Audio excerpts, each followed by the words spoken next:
సరే ఎగ్స్ ఉంటాయి. Eggs is the cheapest form of protein అని అందరూ అంటారు. ఎగ్స్‌లో కూడా రకరకాల ఎగ్స్ ఉంటాయి గదా! ఫ్రీ గేజ్డ్ హెన్స్ అంటారు. అయి అంటారు, ఇయి అంటారు. ఏంటి అసల మామూలు ఎగ్స్‌కి ఇప్పుడు చికెన్ సెంటర్‌లో తినే ఎగ్స్‌కి దాన్ని హై ప్రోటీన్ ఎగ్స్ అంటారు. మళ్ళా అది అందులో ప్రోటీన్ ఎలా పెడతారో నాకు అంటే తెలీదు. ఆ కోళ్ళకి సార్. ఓకే.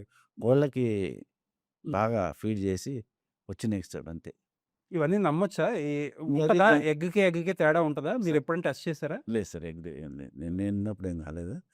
నేను కూడా అసలేందంటే ఇప్పుడు యెల్లో కలర్ కాకుండా ఈ కలర్స్ వస్తున్నాయి కదా ఇప్పుడు. ఓకే. మనకి వైట్ ఎగ్స్ కాకుండా వేరే కలర్స్ తెప్పిస్తున్నారు కదా! అవును. అవి వాడి చూస్తున్నారు గానీ నాకేం పెద్ద తేడా ఏం కనపడలా. అవి కూడా వాడి చూసాను నేను.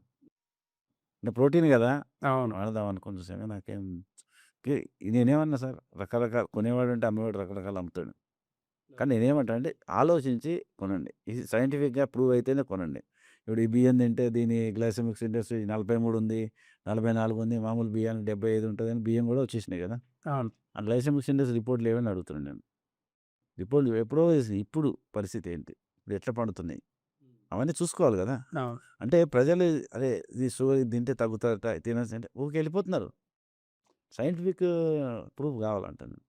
సార్ అంటే ఆ మధ్యలో ప్లాస్టిక్ రైస్ అని జెప్పి ఏదో అంటున్నారు. ఏంటి సార్ అదసల? అవును. యాక్చువల్‌గా ఎఫ్ఎస్ఎస్‌ఏ క్లియర్‌లీ చెప్పింది ఫోర్టిఫికేషన్ ఆఫ్ ఫుడ్స్. ఈ ఫోర్టిఫికేషన్ అంటే ఉన్న పోషకాలకి అదనంగా పోషకాలు కలపటం. ఓకే. ఎందుకంటే పిల్లలకి మాల్‌న్యూట్రిషను తయారవుతుంది కాబట్టి పిల్లలకు బలవర్ధకమైన ఆహారం ఇచ్చే కార్యక్రమమే ఈ ఫోర్టిఫికేషన్. ఈ ఫోర్టిఫికేషన్ ఎందుకొస్తాయంటే ఎక్కువ మనకి పాలల్లో, బియ్యంలో, ఆటాలో, ఆయిల్స్‌లో వీటిల్లోనే యాడెడ్ విటమిన్స్ అని పెడుతున్నారు. మీరు అబ్జర్వ్ అవును. చేశారో లేదో? అవును. మిల్క్ ప్యాకెట్ మీద కూడా ఫోర్టిఫైడ్ ఎఫ్ సింబల్ పెడతారు. హ్మ్. ఇవి ఏం చేస్తారంటే బియ్యంలో కూడా ఫోర్టిఫైడ్ రైస్ తయారు చేస్తారు. హ్మ్. అంటే ఒక 100 కిలోల ఫోర్టిఫైడ్ రైస్ తయారు చేయాలంటే మామూలుగా మనం ఇప్పుడు దాన్ని పౌడర్ చేసేస్తారు బియ్యాన్ని. హ్మ్. చేసి వీటినన్ని యాడ్ చేస్తారు న్యూట్రియంట్స్‌ని. యాడ్ చేసి మళ్ళీ బియ్యంలాగా మిషన్ ఉంది. మిషన్స్‌లో బియ్యంలాగా వస్తాయి.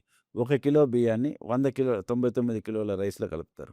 ఓకే. కలిపి మొత్తం అంతా చర్నింగ్ చేస్తారు. తిప్పుతారు. హ్మ్. తిప్పిన తర్వాత అప్పుడు ఏమైపోద్దంటే దాంట్లో మనకి న్యూట్రిషన్స్ వాల్యూస్ ఉంటాయి. ఇది మనకి 2015, 14 16 నుంచే మన అక్షయ పాత్ర ఉంది గదా! అవును. వాళ్ళు ఎప్పటినుంచో వాడుతున్నారు పిల్లల కోసం. అది.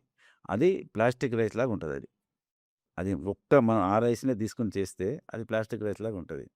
అంటే మళ్ళీ మళ్ళీ రైస్ తయారయినాయి గదా! అవును. ఆ అవును. బియ్యం నుంచి పౌడర్ చేసి మళ్ళా మళ్ళా రైస్ తయారు చేసి చేస్తారు. అవును. ఇంకోటి దానికి ఎట్లైనా అంటుకునే గుణం ఉంటది హ్మ్. బియ్యానికి. ఓకే. ఉంటది కదా! ఇంతకుముందు మనం పేపర్‌లో చిరిగిపోతే అన్నం అంటించుకునేవాళ్ళం గుర్తుందా సార్? అవును. అవును. అంటించుకున్నారా అవును. మీరు? అవును. మేమైతే అవును. అంటించాం మేము అంటే కూడా. అంటించుకునే గుణం ఉంటది. అంటే అది ఆ టైప్. ఇంకోటి గోడలకి మనం ఏదైనా అంటించాలంటే పోస్టర్‌లు ఎయడానికి అయ్యే వాడేవారు. అంటే దానికి గమ్ ఉండే గుణం ఉంటది. అది కలిపితేనే అప్పట్లో పెద్ద దుమారం జరిగింది. అవును. ప్లాస్టిక్ రైస్ కింద పడితే ప్లాస్టిక్. పైకిలొస్తుంది. అవును. అట్లా sir these rice or fortified rice by the central government. So, అది కంప్లీట్‌లీ కంప్లీట్‌లీ లీగల్‌గా సేఫ్ మొత్తం. సేఫ్. హ్మ్. మీరసలు ఫోర్టిఫైడ్ రైస్ చూసి మీరనుకుంటారు ఏంది ఇట్లున్నాయని. అవునా? ఓకే. మంచిదనమాట అది పిల్లలకి.